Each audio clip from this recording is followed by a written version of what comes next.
Okay, so I said that I had put everything down on the record and I wasn't going to pick it back up because I laid it all down on the track on the first one, the first Summer House Martha's Vineyard reunion video that I posted called This Will Be a Long One.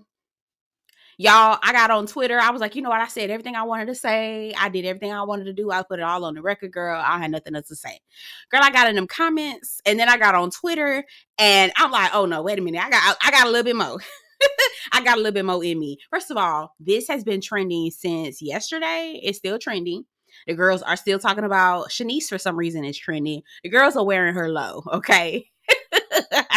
Which I'm okay with because I'm not a big Shanice fan, okay? But I want to tell you that I went back and I watched at least 5 of the 8 episodes of Summer House Martha Vineyard of season 1.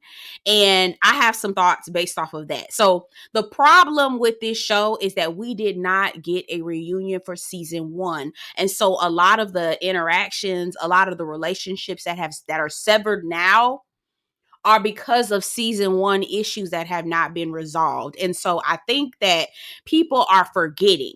Okay. And it's very easy. I'm starting to see whenever production or whoever decides to paint a particular narrative for a particular character or person, then they do some sort of kind of zeroing in on their storyline and maybe drawing some sort of sympathy narrative. And I'm starting to see that because I actually was talking with somebody in the comment section and they forgot that, and this was on Twitter, they forgot that Amir was the one that put Natalie up to going to be messy. And so it's like, well, girl, that literally happened right in the same season. But we have that audience amnesia. I don't even know what it is. And I'm not even going to hold you. I'm not pointing my finger at anybody. I'm pointing my finger at myself as well, because I was like, why are they treating Jasmine like that? Oh my God, oh my God, oh my God. But girl, I went back. Okay. I went back. Okay. And I had to rewatch at least 5 of the episodes. I skipped through like 1 and 2, episodes 1 through 3, because I already knew what it was, but I needed to get down to the nitty gritty where when Jason came, when they voted Mariah off, when Phil cut the monkey, like I needed to see all of those dynamics. Okay. And with all of that being said, I'm going to try to make this as brief as possible, but girl, you know how it is. Okay. We watch the same show, but seeing 5 and 6 and 7 different things. Okay. Now, I ain't gonna hold you. I like Preston. Preston is my fave. So anyway, I say all that to say that there is a certain level of vitriol that Preston is getting on Twitter. And I'm kind of like, did y'all watch season 1? Do y'all remember season 1? Is this because of season 1 amnesia? Okay, so somebody said on Twitter that they feel like Jasmine is being iced out and that it's very high school and they just need to be honest. They're not giving real answers. Here is my theory on that. In addition, okay, this is the reprise. Okay, this is the reprise, y'all. This is in addition to my additional thoughts from the first one. This will be a long one. So go check that one out if you haven't. Check this one out already if you haven't already.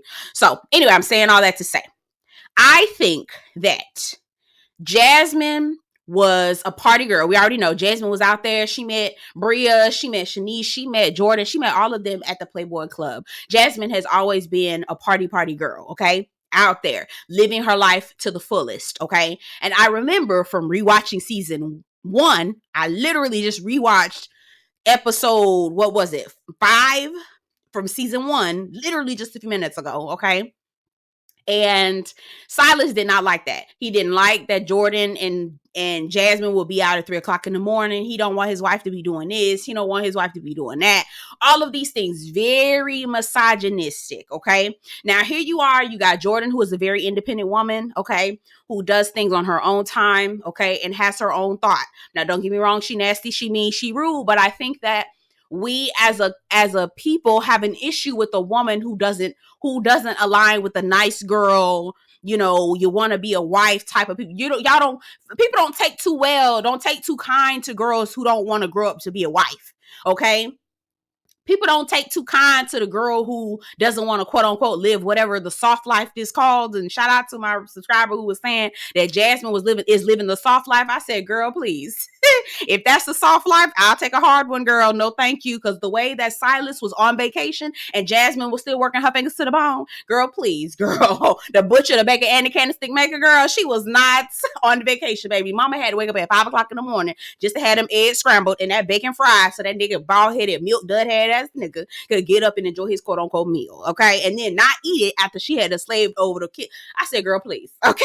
If this is soft life, girl, I'll take a hard one, girl. Give me a shovel, girl. I'll get to digging a ditch, bitch, because I'll be damned if I have a nigga over here on top of me like that, okay? And then climbing on top of her every night to do his business. And it's not even sexy. Like the way Silas was going in on Jasmine, baby, it wasn't even sexy. He wasn't eating no puss. You could tell he wasn't eating no puss or nothing. Like he was just going in and pounding on that thing. And then she faking it.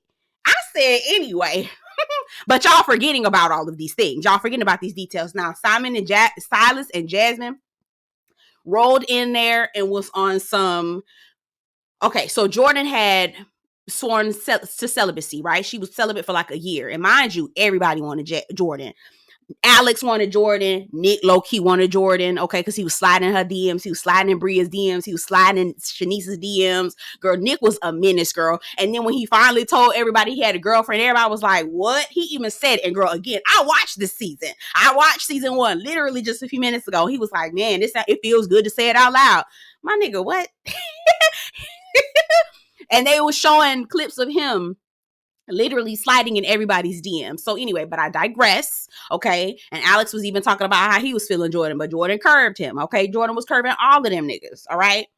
And I even watched how Summer and Alex, man, he is a fuck boy if I ain't never seen. Let me tell you something, because I'm going all over the place, okay? I'm going to get to my point. But Alex, if I ain't never seen a fuckboy, is giving a thin line between love and hate. And when you watch it as a kid, you automatically assume that Brandy is the villain. You automatically assume that she's the one that's crazy because she took it all the way there.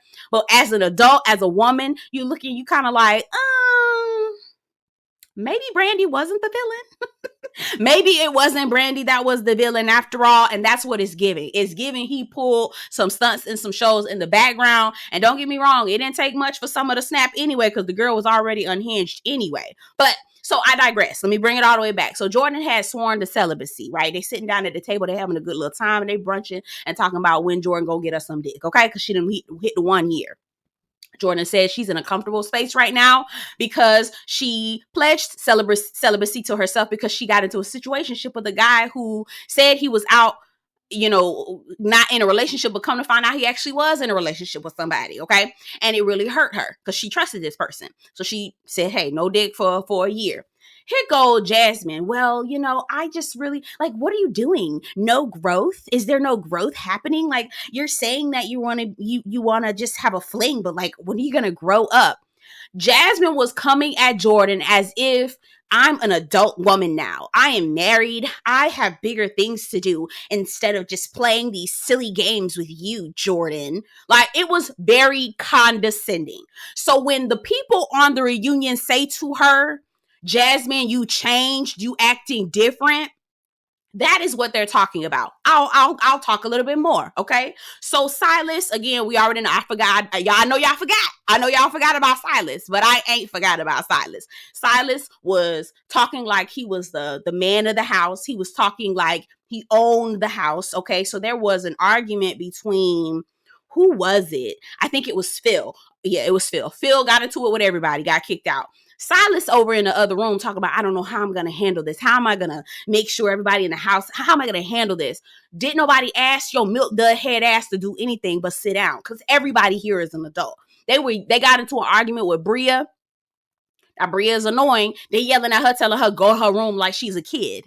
It was so annoying. Silas was acting like Jasmine couldn't go nowhere. She couldn't do anything without him.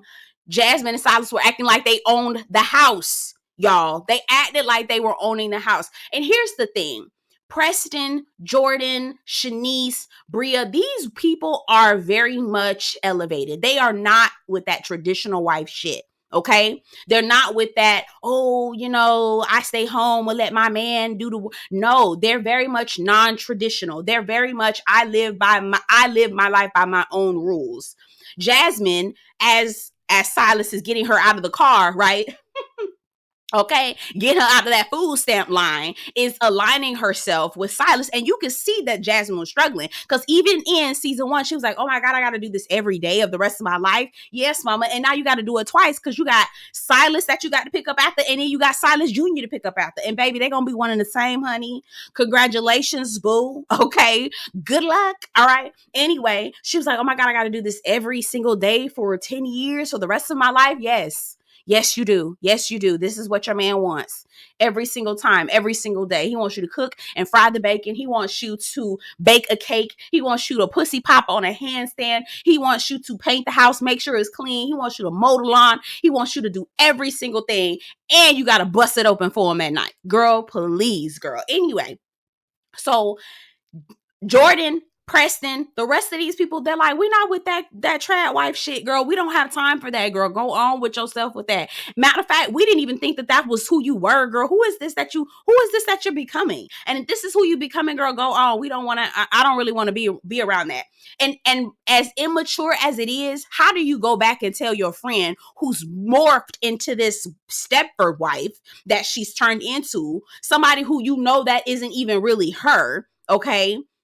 So mix her being a Stepford wife to stay out of the food stamp line, okay? Because y'all keep in mind, Silas threatened her indirectly. You know, that coverage, I guarantee you is going away. That coverage, y'all got to check out season 1 because Silas was on some bullshit.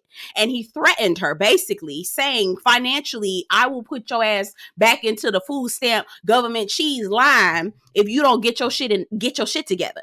Okay. And so Jasmine is fighting to stay in line with what Silas wants her, turning her into whatever the hell this frail, whatever this piece of a frame of what she used to be. She's got friends who are like, girl, we don't like him. And how do you tell your friend I don't like your husband? Do you really go to your friend and be like, girl, I don't like your man? This your husband? You don't say that. You back off. You back away. That's what happens. You back off. This is the man that you've committed to. Girl, I can't get with it, girl. But I'm going to let you do you. And again, let's go back to this Jamaica trip. Okay, let's be for real. Jasmine, had they invited Jasmine wouldn't have been able to go again because I watched season 1 again. I keep referencing season 1. Silas didn't want Jasmine to get a free drink from a man at the club down to the Martha's Vineyard with her friends on the same island that this nigga is on with the cameras following her. Nigga, she got cameras following her. You think she gonna be able to get with somebody right then and there? He didn't even want her to get a free drink at the down to the Martha's Vineyard. Okay, so why the hell do you think that Silas would be okay with her taking her ass down to motherfucking Jamaica? Okay, where they do home of the booty rubs, the booty scoops. Okay, shout out to Nick. Okay, shout out to Nick. Jamaica, where they be lotioning people down, home of the booty scoops and whatnot, and the dirty wine, girl, please. Silas was not having it. So I don't even know why Jasmine is going on this tour about, why didn't you guys invite me? Girl, they didn't invite you because your ass wasn't finna go. You weren't gonna go. One, your husband wouldn't let you. 2, girl, how was you finna go? Girl, please. The problem is, and I wish they would just say it, but I understand why they're not saying it because it's very hard. It is very hard to say, girl, I don't like your husband, girl, and I don't like who the hell he turned you into. Y'all ain't never experienced that before? I have experienced that before. I had a good girlfriend. Man, I love that girl to pieces, okay? Love that girl to pieces. She married this man. And baby, when I tell you, she turned into, I don't know who the hell that lady is. I couldn't tell you what. If I saw her down the street, girl, I wouldn't know a thing. Okay, Keke Palmer, girl. Sorry to that woman. I don't know who that girl is. Okay, she could be walking down the street and I wouldn't know a thing. Girl, I don't know who this girl is. I don't even know what she looks like anymore because the way he changed her. Okay. And she was on that, I'm cooking and cleaning for my kids and all this other stuff. And this is a party girl. This is a girl I used to go out all the time with her all the time. That was my good girlfriend. Like for real. So, and I had to back away. The calls start coming up less. You go on trips without her.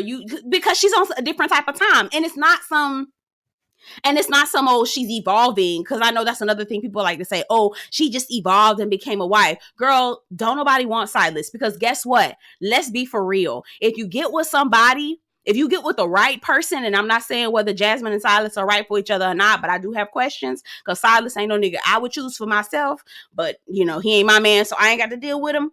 But when you get with somebody, they should be enhancing you. They should not be turning you into a totally different person that no one recognizes. Do you understand what I'm saying? I'm mad because they're turning everything around on Preston, trying to blame it on him, acting like he a part of some witch's cauldron, brewing up some mess against Jasmine. Don't get me wrong. I'm sure Preston got an ego. Jasmine got an ego too. We saw it clear as day down to the reunion. All of them have an ego. But what I feel like when Preston said, Jasmine, you're rewriting history, there's some revisionist baby, that girl revisionist is getting whooping my ass, y'all. She on some revisionist history. She forgetting everything that she did before. Girl, you know what? Let me go on. And quiet as it's kept, I see why Jordan made that comment now, as nasty as it was and as inappropriate as it was. When I go back and remember Silas, I see why she would say some mess like that. She don't like Silas. Anyway, y'all get down in the comments. Tell me what y'all think about the reunion, child. It's my last reprise. I think so. I hope so. I'm gonna do what I can. Anyway, get down in the comments. Let me know what you think. Don't forget to like this video before you leave. Subscribe to the channel. Bye.